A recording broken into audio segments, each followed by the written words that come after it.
Hello, hello! Ravie, très heureuse de pouvoir encore vous parler. Par avance. Veuillez excuser ma voix. Elle est affreuse, car j'ai chopé une petite angine, mais ça va déjà mieux qu'il y a 3-4 jours, où j'avais une voix à mi-chemin entre le travesti sous hormones et la maquerelle d'une maison close. Du style « Bonjour, bienvenue à l'hôtel des plaisirs. Notre plaisir est votre plaisir. » Vous voyez quoi? C'était bien grave en tout cas. Bref, pour ceux qui me suivent, je vous ai parlé précédemment d'un coffret de 3 romans, entre parenthèses, de la vente forcée. Peut-être reste différent si on l'achète en format numérique. Mais bon, bref. Donc je vous montre le coffret, du moins une photo, et dedans il y avait celui que j'avais sélectionné. Par acquis de conscience et surtout parce que j'aime ces lectures, je me penche sur les 2 autres romans que je n'ai pas choisis. Et je crois que j'ai bien fait. Alors le premier, Le secret d'une étoile. C'est l'histoire d'Olivia, une danseuse presque étoile, qui a une relation très éphémère, 9 ans plus tôt, avec le meilleur ami de son frère, Evan. La fin de leur relation a été brutale. Pendant ces 9 ans, ils ne se sont pas revus, ou plutôt, ils s'évitaient. Dans le but d'assurer sa carrière de danseuse, sa troupe a besoin d'un sponsor, et elle pense faire appel à Evan, vu qu'il a bien réussi dans la vie. Ils se revoient pour un entretien professionnel dans un restaurant et se rendent compte tous deux que même s'ils ont tenté de tourner la page de leur aventure, il reste une certaine alchimie entre eux. Elle ne tient pas à y céder, car les motifs de leur séparation lui restent en travers de la gorge, malgré ses excuses tardives. Elle renonce à lui faire sa proposition, ils décident de rester amis, mais n'ont pas forcément la même définition de l'amitié. Après s'être fréquentés en amis, leur relation prend un tour plus charnel, mais en secret. Ni son frère, ni sa famille ne sont au courant. Au repas de Noël en famille, ils jouent le jeu de l'amitié pour donner le change. Ils s'entendent bien, passent de beaux moments. Et tout se gâte quand Evan en vient à se demander si Olivia n'a pas repris contact avec lui pour arriver à ses fins, c'est-à-dire lui soutirer de l'argent, être son sponsor. Ils s'éloignent l'un de l'autre, puis remettent les choses en perspective pour se retrouver. Alors, mon petit commentaire. C'est beaucoup mieux que le précédent, celui que j'avais sélectionné. Je donne, à Secret d'une étoile, 3 étoiles. J'y ai retrouvé ce qui m'a manqué dans Tentation grecque. C'est le même schéma. Le bonhomme sort avec la sœur de son meilleur ami. Comme précédemment, il donne sa parole de rompre et de ne pas l'approcher, mais, et c'est là que je me suis fait plaisir, ils se retrouvent et poursuivent leur relation en secret. Des 2 romans supplémentaires achetés parce que contrainte, je peux dire que celui-là rattrape bien la déception que m'a causée Tentation grecque. Alors le résumé. Une nuit inoubliable, puis le silence.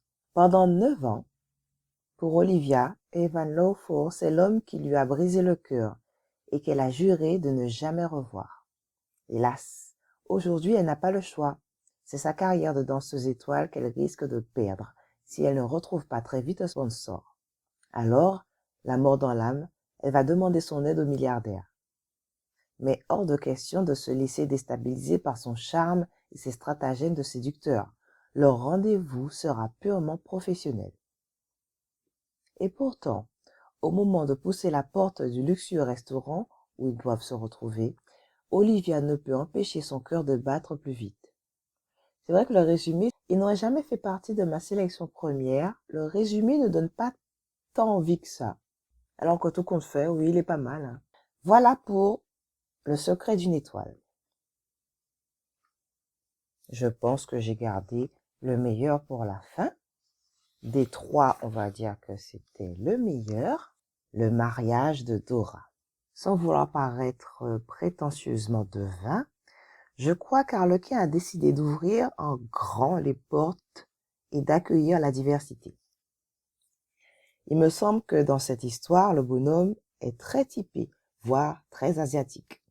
Mais bon, il faut s'arrêter sur la couverture pour le voir, hein. Ça saute pas aux yeux tout de suite, mais si on regarde bien, quelques traits apparaissent. Alors, l'histoire, elle est plutôt jeune. C'est Dora. Et elle a la responsabilité d'un bébé de 11 mois, son neveu, l'enfant de sa sœur décédée. Cet enfant a pour père un homme marié, plutôt âgé, du moins en âge d'avoir des enfants de 30 ans passés. Cet enfant est au centre d'une bataille car son père est fortuné et a chargé un de ses fils, Charlie, de le ramener à Macao. Deux solutions se présentent à lui, à l'amiable, en emmenant son demi-frère et sa tante, celle qui s'occupe de lui. Dora, donc. La deuxième solution, après une bataille devant un tribunal, pour lui enlever la garde provisoire qui lui a été attribuée. De ce fait, leur rencontre est plutôt houleuse, mais elle révèle aussi une forte attirance. Dora a bien conscience qu'elle ne peut pas couper son neveu de sa famille paternelle et que ses propres moyens sont limités.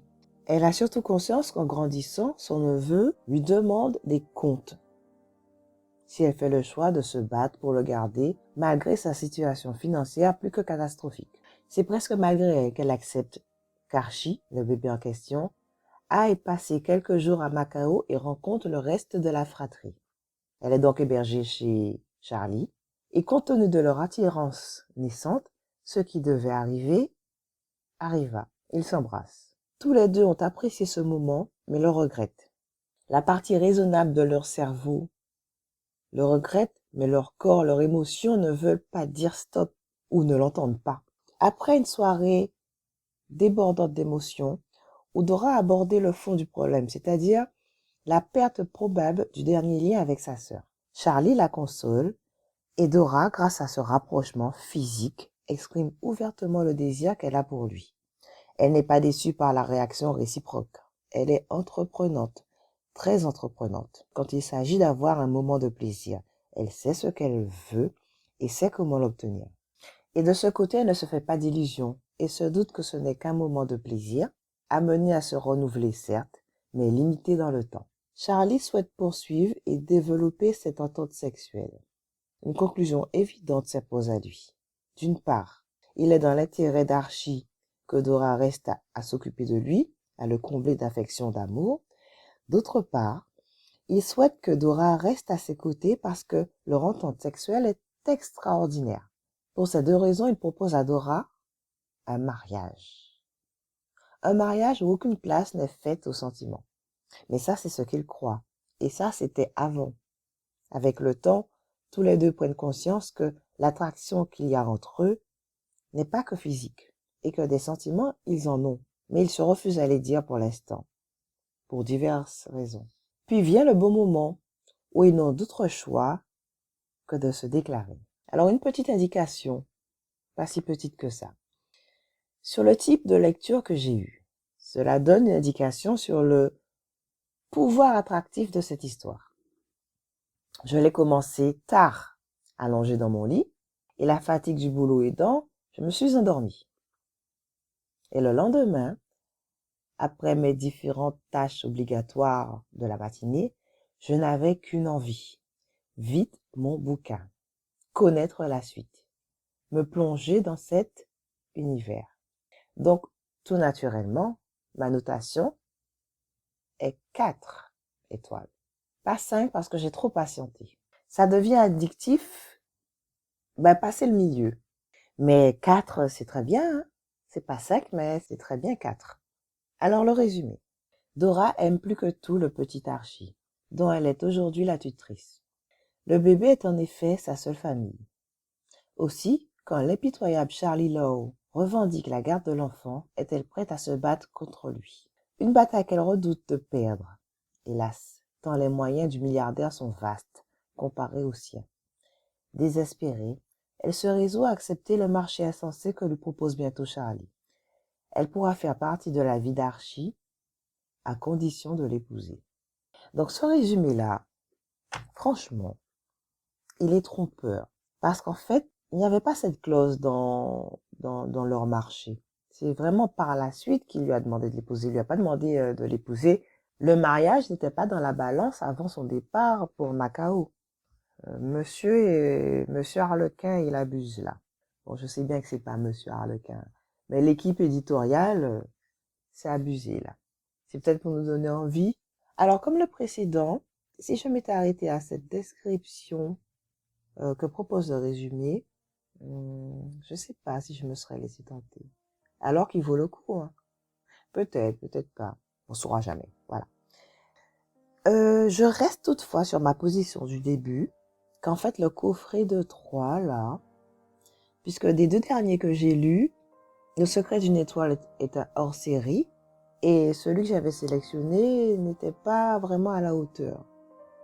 Donc, la somme des 3, on va dire que ça vaut 2 réels romans.